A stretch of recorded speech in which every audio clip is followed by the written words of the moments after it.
Hallelujah. This last piece I'm going to do is called Paper Jesus. Yes.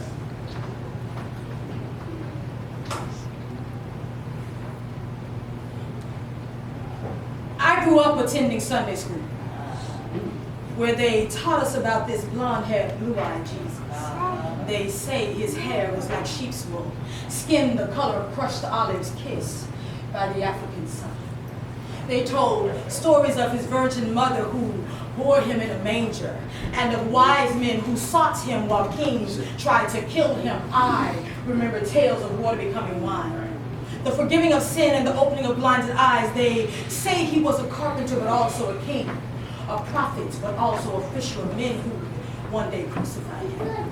They say his voice was like lightning, eyes like the ocean, hands shaped like keys that unlock prison doors. They say this Jesus even walked on water, fed 5,000 with 2 fish and 5 loaves, clothed humanity in his God-sized love. They say he was the fulfillment of prophecy, was even crucified for me. Still I held his image in picture frames and limited his power to the red letters on the pages of my barely used Bible. He was my paper Jesus, the one I sang about but struggled to live for.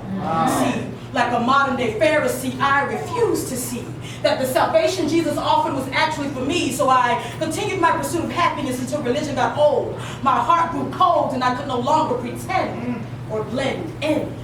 When I could no longer write my way into healing or sing my way into feeling like everything was okay. That was the day I threw my paper Jesus away, took him from the pages and placed him in my heart. That was the start of a relationship. At the end of my religion, I became the first of Peter's 2 and 9, chosen, royal, holy, peculiar, the apple of his eye, the reason that he died, choosing momentary separation from the Father so I never know that feeling. I now recognize that healing rests in his hands. Being both God and man, he's Alpha and Omega. My beginning, my end, he's the lily. When my valley is filled with shadows of death, he's the light of the world, Emmanuel, the anointed one, the only begotten Son, Christ the Lamb, the great I am, the Lion of Judah's tribe, preparing us to be his bride. He's the Almighty, the perfect example of humanity. Still he's clothed in divinity, and he's no longer just red letters to me. Yeah.